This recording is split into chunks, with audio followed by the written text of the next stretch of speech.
अजीज दोस्तों नमस्कार। अजीज दोस्तों, अफगानिस्तान और पाकिस्तान के नेगोशिएशंस तो तकरीबन फेल हो गए हैं, जिसका मैंने पिछली वीडियो में आपको सब बताया था डिटेल में। अफगानिस्तान की तालिबान सरकार की डिमांड हमेशा से ये रही है कि आप अफगानिस्तान में हमें डीस्टेबलाइज करने के लिए दाइश खुरासान, आईसिस खुरासान की ब्रांच को, उनके टेररिस्टों को पनाह दिए हुए हैं, उनको ट्रेन करके आप अफगानिस्तान भेजते हैं वगैरह वगैरह। तो कल एक आईसिस खुरासान का एक लीडर है टेररिस्ट नुसरत, उसको पेशावर में नामालूम अफराद ने गोलियां मार दी, मर गया।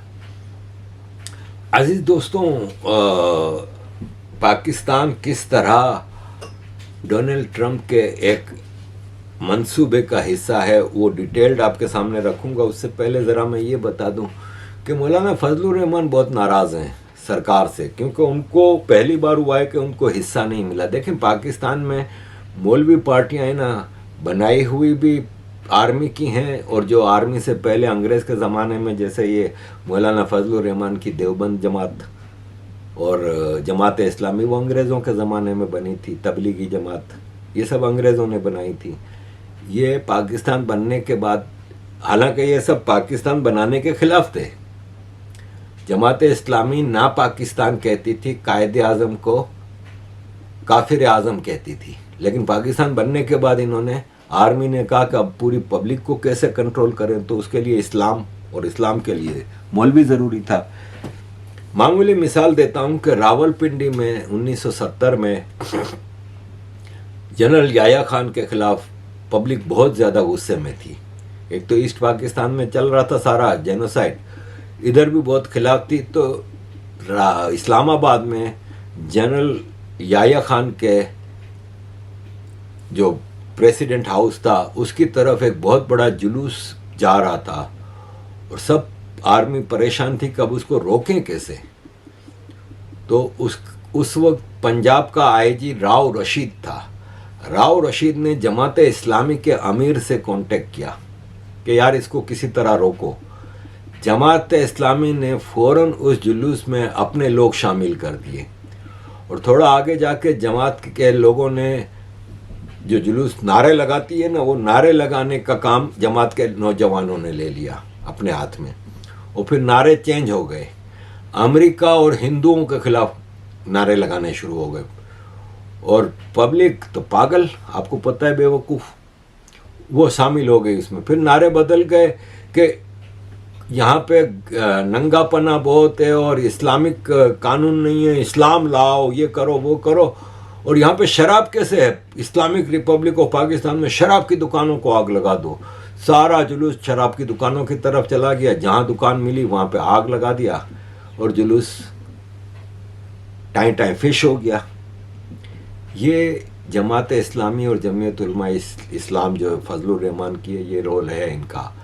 तो फजलुर रहमान को इमरान खान की सरकार हटाने के लिए भरपूर तरीके से यूज़ तो किया गया, और जो पीडीएम बना था, पाकिस्तान डेमोक्रेटिक मूवमेंट, जिसमें नून लीग और पीपल्स पार्टी थी, उसका चेयरमैन भी फजलुर रहमान को बनाया था, और लाड़े लप्पे दिए गए थे कि इलेक्शन करवाएंगे और इलेक्शन में केपी की सरकार आपको दिलवाई जाएगी, और सेंटर में भी आपको 2 मिनिस्ट्रियाँ मिलेंगी। लेकिन इलेक्शन में वो ये हुआ कि सिंध में तो पीपल्स पार्टी ने धांधली करके, ज़ोरदार धांधली करके सीटें निकाल ली। पंजाब में नून लीग ने सीटें तो नहीं निकाल सकी, लेकिन आर्मी ने उनको जितवा दिया। केपी में फजलुर रहमान नहीं निकाल सके सीटें, ना आर्मी ने उनको सपोर्ट किया, पीटीआई को जीतने दिया। अब जब इलेक्शन हो गए तो फजलुर रहमान देख रहे थे कि मेरे पास तो कुछ है ही नहीं, ना मुझे अब इधर मिनिस्ट्रियाँ मिलेंगी सेंटर में, ना मुझे केपी की सरकार मिलेगी। तो नाराज़ चलते रहे। अब काफ़ी दिनों से जुलूस की बात कर रहे हैं, ये है वो है। ऐसे में आपको पता है कि तालिबान देवबंदी हैं, मौलाना देवबंदी हैं। अब जो तालिबान के ख़िलाफ़ पाकिस्तान की मूवमेंट चल पड़ी है, तो उस पर भी मौलाना बहुत गुस्से में है। तो आर्मी के आजकल तो 2 टट्टू है ना, एक तो शहबाज शरीफ है, एक बिलावल है। बिलावल गए फिर मौलाना के घर पे, मौलाना को समझाने लगे ये वो। तो मौलाना ने कहा, फिर बाद में प्रेस के सामने जब मौलाना आए तो प्रेस ने कहा कि आपको लीडर ऑफ ओपोजिशन बना रहे हैं असेंबली में। तो मौलाना ने कहा कि मैं लीडर ऑफ ओपोजिशन लेके क्या करूँगा, ज़ाहिर है इसमें कुछ माल वाल तो बनता नहीं है। मौलाना ने कहा नहीं नहीं नहीं, हमारा तो उसूली मौक़िफ़ है और फलाने और ढमकाने और ये वो। तो ये एक खबर आपके सामने रखनी थी। आते हैं अमेरिका की डिज़ाइंस की तरफ। देखें अभी सऊदी अरब वापस पहुंच गए हैं हमारे शहबाज शरीफ, सैर सपाटे ज़बरदस्त ले लें। ये तीसरा दौरा है सऊदी अरब का। अगर आप 1 सितंबर से 31 अक्टूबर तक का देखें ना, 2 महीने में ये कहाँ कहाँ नहीं गए। 3 बार सऊदी अरब गए, 2 बार कतर गए, अज़रबैजान गए, ताजिकिस्तान गए, चाइना गए, तुर्की गए, जिनीवा गए, लंदन 2 बार आए, अमेरिका गए, घूम फिर रहे हैं। सऊदी अरब में एक इन्वेस्टमेंट कॉन्फ्रेंस हो रही है। तो कहते हैं ना, पंजाबी की एक कहावत है कि पिंड वसिया नहीं, उचक के पहले ही पै गए। यानी अभी गांव बसा नहीं और चोर डाकू पहले ही आ गए। तो इन्वेस्टमेंट कॉन्फ्रेंस है, तो ये कोई इन्वेस्टमेंट करने नहीं गए थे, ये भीख मांगने गए थे कि वहाँ पे बड़े बड़े डोनर आएंगे। जब पता चलता है कि किसी मंदिर में एक बहुत बड़ा सेठ आने वाला है तो बेचारे भिखारी पहुँच जाते हैं कि यार आज भीख अच्छी मिलेगी। तो वैसे ही ये पहुँच गए सऊदी अरब। हालत इनकी ये है कि ग्लोबल इन्वेस्टमेंट में 226 कंट्रीज़ में से पाकिस्तान का नंबर 222 है। पाकिस्तान में इन्वेस्टमेंट आ ही नहीं रही। और जब उनसे पूछा गया औरंगज़ेब भाई से, जो हमारे फाइनेंस मिनिस्टर हैं, जो कि हॉलैंड से इंपोर्ट किए गए थे, इनके पास पाकिस्तानी नेशनल आईडी कार्ड भी नहीं था, ज़बरदस्ती बनवा के इनको इंपोर्ट किया गया था, क्योंकि फाइनेंस मिनिस्टर हमेशा IMF की मर्जी से लगता है। तो खैर इनसे पूछा गया कि आपके यहाँ से तो इन्वेस्टमेंट आ नहीं रही, जा रही है, मल्टीनेशनल कंपनियां पाकिस्तान में अपना ऑपरेशन बंद करके जा रही हैं। तो कहता है ये एक्चुअली इकोनॉमी की वजह से नहीं है, ये ग्लोबल स्ट्रेटजी है जिसकी वजह से जा रही हैं। भारत में आ रही हैं, यहाँ से जा रही हैं, क्या ग्लोबल स्ट्रेटजी है हमारी समझ से बाहर है। तो खैर शहबाज शरीफ पहुँचे हैं सऊदी अरब भिखारी भीख मांगने के लिए। दूसरी तरफ सऊदी अरब और कुवैत के इन्वेस्टर्स ने $2 बिलियन का लीगल क्लेम पाकिस्तान के ऊपर डाला है के इलेक्ट्रिक के डिस्प्यूट पे। के इलेक्ट्रिक, कराची इलेक्ट्रिक, पूरे पाकिस्तान में कराची इलेक्ट्रिक चमड़ा उतार रही है कराची के लोगों का। कोई बिल का हिसाब किताब है ही नहीं। मतलब किसी का बिल जिसका 100 रुपया होना चाहिए उसको 10,000 भेज रहे हैं। मैं जब मेयर था तो मेरे घर पे बिल आता था बड़ा बड़ा, और फिर एक दिन मेरी बेगम ने मुझे कहा कि वो कराची इलेक्ट्रिक के इलेक्ट्रिक का वो आया है आदमी और आपसे बात करना चाह रहा है। मैं गया तो उसने कहा कि देखें हम आपका एक फिक्स बिल कर देते हैं और इतना बिल होगा। तो मैंने कहा कि मुझे याद नहीं फिगर, लेकिन एक मिसाल है 10,000 से 2,000 पे आ गया था। तो मैंने कहा इतना कम, तो इसका मतलब अब तक तुम लूट रहे थे। कहते नहीं अब तक हम नहीं, अब हम आपका ऐसा कुछ कर देंगे कि ये, लेकिन 2,000 जैसे, अगेन मुझे वो फिगर याद नहीं, 2,000 आप ऑफिशियली बिल भरोगे और 3,000 हर महीने मुझे दोगे। तो चमड़े उतार रही है। तो के इलेक्ट्रिक कराची में पहले KESC होती थी, कराची इलेक्ट्रिक सप्लाई कॉरपोरेशन, इसकी जगह ये के इलेक्ट्रिक आई है। ये MQM के जब हुकूमत थी ना, तो अल्ताफ भाई तो यहाँ लंदन में बैठे थे, सारे चोर चक्कार उधर छोड़े हुए थे, जितने आज आर्मी की गोद में बैठे हैं साले सारे वही थे। तो MQM के ही किसी रिश्तेदार ने कोई चीज एग्जीक्यूटिव बन गया, कोई कुछ, और के इलेक्ट्रिक जरदारी के कहने पे जरदारी के पार्टनर ने, दुबई का कोई इन्वेस्टर था और सऊदी अरब का या कुवैत का, उनके साथ मिलकर, अबराज ग्रुप था शायद, वो खरीदी थी और ये सब चीज़ें थी। अब उनकी इन्वेस्टमेंट आई तो किसी और को भी बेच दी। जैसे रेकोडिक है, रेकोडिक जो सोने की कान है बलोचिस्तान में, वो ऑस्ट्रेलिया की फर्म को बेची थी, फिर किसी और को बेची, फिर चाइना को बेची। तो वो ऑस्ट्रेलियन फर्म गई थी वर्ल्ड को इंटरनेशनल कोर्ट में, आर्बिट्री कोर्ट में, कि पाकिस्तान ने हमारे साथ धोखा किया है। तो इंटरनेशनल कोर्ट ने पाकिस्तान के ऊपर भारी जुर्माने आयद किए थे और फिर वापस पाकिस्तान में ऑस्ट्रेलियन कंपनी। तो यहाँ भी अब कुवैत और सऊदी अरब के इन्वेस्टर्स $2 बिलियन का क्लेम लेके खड़े हो गए हैं और ये पाकिस्तान के शहबाज शरीफ सऊदी अरब पहुँचे हैं। हफीज पाशा कहते हैं कि पाकिस्तान दुनिया का ओनली कंट्री है जिसके रेमिटेंस है ना वो उसकी एक्सपोर्ट से ज़्यादा है। हफीज पाशा कहते हैं कि भारत की रेमिटेंस जो है ना वो भारत की एक्सपोर्ट का 1/3 है। शायद जहाँ तक मुझे याद पड़ता है दुनिया में सबसे ज़्यादा रेमिटेंस भारत को जाती हैं, क्योंकि भारत के ज़्यादा लोग बाहर हैं, सऊदी अरब हैं, इमारात में हैं, कतर, कुवैत, बहरीन, ओमान में हैं, इंग्लैंड में हैं, अमेरिका में हैं, हर जगह हैं।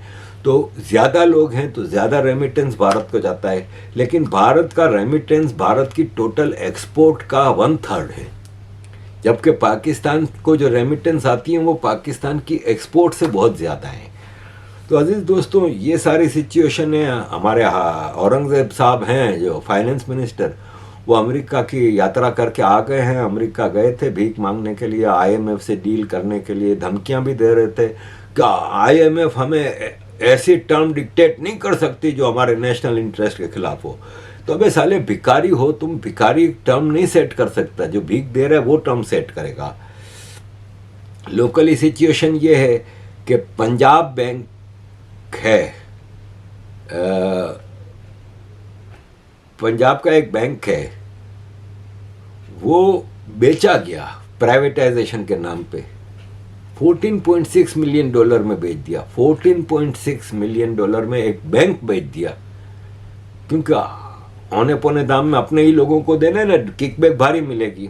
अब आते हैं जो डोनाल्ड ट्रंप का जो प्लान है जिसके तहत एक इस्लामिक अलायंस बनाया जा रहा है, उसमें सारे भाड़े के टट्टू टेररिस्ट किस्म के लोग, डिक्टेटर लोग जमा किए गए हैं।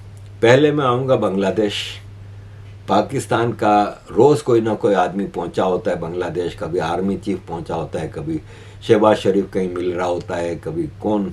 अभी जनरल साहिर शमसाद जो joint chief of army staff हैं, जो तीनों सर्विसेज के जो है उसके चीफ, यानी आसिम मुनीर के बाद सेकंड, वो बांग्लादेश गए, उससे मिले यूनुस से।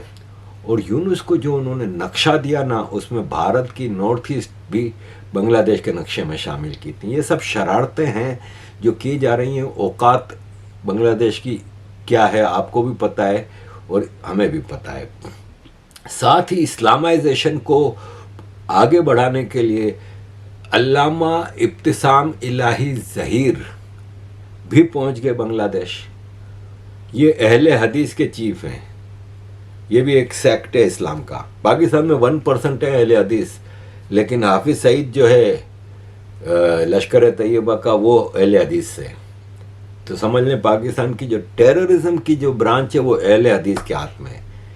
इब्तिसाम इलाही ज़हीर है ना, इसने बड़ी मूवमेंट उठाई थी कि पाकिस्तान में जब 18 साल से कम उम्र बच्चियों की शादी पे, तो उसने बड़ी मूवमेंट चलाई थी कि हम ये होने नहीं देंगे। बच्चियों की शादी प्रॉफिट की मतलब प्रॉफिट ने किया था, तो ये हमें करना चाहिए, ये तो प्रॉफिट की लेगेसी है, इसको हम आगे बढ़ाएंगे। छोटी बच्चियों की शादी होनी चाहिए। और उस पर उन्होंने बताई भी थी कुछ हकीकतें कि उमर जब अली के घर पे गए थे, याद रहे कि उमर प्रॉफिट के कंपेनियन थे, अली प्रॉफिट के दामाद थे। उमर एक दिन अली के घर पे गए और रात को जब वापस जाने लगे तो अली ने कहा इधर ही सो जाओ, तो उमर ने कहा मैं बगैर औरत के कैसे सोऊं? तो अली ने कहा मेरी बेटी से निकाह कर लो। अली खुद उमर एज वाइज बहुत छोटे थे, उनकी बेटी से फिर उमर का निकाह हुआ। तो ये अपने भाषणों में बताते रहते थे। ये अब पहुंचे बांग्लादेश और वहाँ के मौलवियों को और उसको इस्लाम सिखाने का काम जारी है। ये देखें मल्टी डायमेंशनल है ट्रंप की ये पॉलिसी। आसिम मुनीर इजिप्ट गया हुआ है, जनरल सीसी से गपशप करके जॉर्डन गया है, जॉर्डन के किंग अब्दुल्ला से मिला है। खबर ये आ रही है कि गजा में अब एक इस्लामिक आर्मी डाली जाएगी, तुर्की की, पाकिस्तान की, लेकिन तुर्की को इसराइल ने अलाउ नहीं किया। इजराइल खुशी खुशी कह रहा है कि पाकिस्तान की आर्मी आएगी तो हमें कोई मसला नहीं। यानी आसिम मुनीर ने जो लंच किया था डोनाल्ड ट्रंप के साथ, उसमें जो चीज़ें तय हुई थी मुख्तलिफ, उसमें ये गज़ा वाला पॉइंट था। अब गज़ा में अगर एक मिसाल है, पाकिस्तान की आर्मी जाती है तो हमास किस पे हमला करेगा? जब इसराइल की तो आर्मी होगी नहीं अब उधर, तो हमास किस पे हमला करेगा? और आर्मी अगर इसराइल के इशारे पे फिर क्या हमास को मारेगी? क्योंकि असल ये जो मल्टीनेशनल फोर्स हम गज़ा में बिठाई जाएगी, उसका टास्क ये होगा कि वो हमास को डिसार्म करेगी, गज़ा से पाक करेगी। अब पाकिस्तान में शोर उठा कि हमारी आर्मी वहाँ पे क्यों जाएगी, हमारी आर्मी को वहाँ पे किस भेजने का किसने फैसला किया? फैसला आप लोगों की औकात नहीं है, सारे फैसले आसिम मुनीर डोनाल्ड ट्रंप के साथ करके आ गया है। पार्लियामेंट में बहस होनी चाहिए। तो नून लीग के सरकार कह रहे हैं कि ये तो हमारे लिए ऑनर होगा कि हमारी फौज को गजा में अमन के लिए भेजा जाएगा। जब इसराइल ने लिखा है गजा के हवाले से जो मंसूबा बना है उसमें है ना कि जनाब वो अमन फोर्स, गजा की स्टेबिलिटी के लिए फोर्स होगी, ये वो उसमें वो लिखते हैं कि उसमें पाकिस्तान की फोर्सेस भी होंगी। आप इसको बिल्कुल एक मनगढ़ंत खबर करार देंगे या आप कहेंगे कि नहीं जनाब एक बातचीत चल रही है, ऐसा मुमकिन है भी? वहाँ पे अमन कायम करने के लिए अगर पाकिस्तान की अफवाज को मौका मिलता है तो मैं नहीं समझता कि इससे कोई बेहतर चीज़ हो सकती है। अपने उन मुसलमान फ़लस्तीनी मजलूमों की मदद करने के लिए, उनकी जान बचाने के लिए, उनके ऊपर अमन का नफाज करने के लिए अगर पाकिस्तान को कोई रोल मिले, ये मेरी ज़ाती राय है। मैं इससे वाकिफ नहीं हूँ कि कोई ऑफर हुई है या नहीं हुई, लेकिन पाकिस्तान उन 8 मालिक में शामिल है जिन्होंने इस बात को इंश्योर किया है कि वहाँ पे अमन कायम होना चाहिए, अमन फोर्स के पास उसका इंतजाम होना चाहिए, इसराइली की फौज को वहाँ से विड्रॉ होना चाहिए। अगर इसका मौका मिले तो मैं समझता हूँ कि ये एक सादत की बात है। अब ऑनर होगा कि नहीं होगा, फैसला तुम लोगों की सरकार कर रही है कि आर्मी चीफ कर रहा है? तो सारे आर्मी चीफ के फैसले हैं। सारे मुख्तलिफ न्यूज़ पोर्टल पे यह आ रहा है कि अब पाकिस्तान की आर्मी वहाँ पे जाएगी गज़ा में अमन कायम करने के लिए। तो अजीज़ दोस्तों, ये सारी कहानी है और यह है कि इस पे मैं और आपको क्या बताऊं कि आसिम मुनीर वहाँ पे डोनाल्ड ट्रंप के बेड पे लेट के अपनी इज्जत ही नहीं लुटा के आए और पता नहीं क्या कुछ दे के आए हैं, सिर्फ इस चीज़ पे कि इसकी आर्मी चीफ की पोस्ट परमानेंट कायम रहेगी और ये chief of army staff life time रहेगा। तो भाई साहब, तुम तो अभी डोनाल्ड ट्रंप के साथ डील कर रहे हो, कल बाइडन था, बाइडन तो तुम लोगों से बात भी नहीं कर रहा था। आज ट्रंप 3 साल रह गए, 3 साल बाद फिर क्या करोगे? और अभी दिल्ली दूरस्थ, अभी ऑपरेशन सिंदूर 2.0 भी अपलोड हो रहा है, इधर अफगानिस्तान वाले मामला भी हो रहा है। जब अफगानिस्तान से तुम लोग लड़ोगे ना तो फिर उम्मा का मसला बड़ा वो होगा। इंडिया के बारे में तो चलो फिर तुर्की भी और ये और वो सब आपको वो करेंगे। इस बार कोई ख़ास आपको सपोर्ट नहीं मिलने वाली, क्योंकि चाइना ने आपका कैरेक्टर देख लिया है कि आप गिरगिट की तरह रंग बदलते हो और आपने अमेरिका की दलाली में आपने चाइना को भी दाव पे लगा दिया है। तो चाइना इस बार आपके साथ नहीं। सऊदीया, बिल्कुल आपने एग्रीमेंट किया हो, 25,000 फौजी पाकिस्तान सऊदीया भेज रहा है, 25,000 फौजी, जिसके बदले में सऊदी अरब $10 बिलियन अगले 10 साल में पाकिस्तान में इन्वेस्ट करेगा। कितनी पक्की खबर है पता नहीं, लेकिन ये कई क्वार्टर्स में ये खबर चल रही है। सऊदीया के साथ आपका एग्रीमेंट सऊदीया की सिक्योरिटी का है। इंप्रेशन ये दिया जा रहा था कि पाकिस्तान की किसी से भी जंग होगी तो सऊदीया साथ देगा, सऊदीया नहीं देगा साथ। सऊदीया नोज के India is much more important for Saudia than Pakistan भिखारी। तो इसलिए आपको अगर कोई ये उम्मीद है कि कोई आपकी सपोर्ट में आएगा, इवन आपको मैं बता दूं कि पिछली बार डोनाल्ड ट्रंप ने बचा लिया था आपको, इस बार नहीं बचा सकेगा वो। और अगर आप ये समझते हैं कि डोनाल्ड ट्रंप वहाँ पे अमेरिका का एयरक्राफ्ट कैरियर भेज देगा और आपको हथियार देगा, यूक्रेन था वो जिसको अमेरिका सब कुछ करता रहा है। आपको कुछ नहीं मिलेगा, कुछ भी नहीं, आपकी औकात नहीं, आपके पास है क्या? यूक्रेन के पास गैस है, पेट्रोल है, अर्थ मिनरल्स हैं, फूड ग्रेन्स हैं, दुनिया के one of the biggest exporter है इन चीज़ों का। आपकी औकात क्या है? तो औकात से बढ़ के जाओगे ना तो मार ही खाओगे भाई। अजीज दोस्तों, thank you very much for all your support. Kindly keep supporting.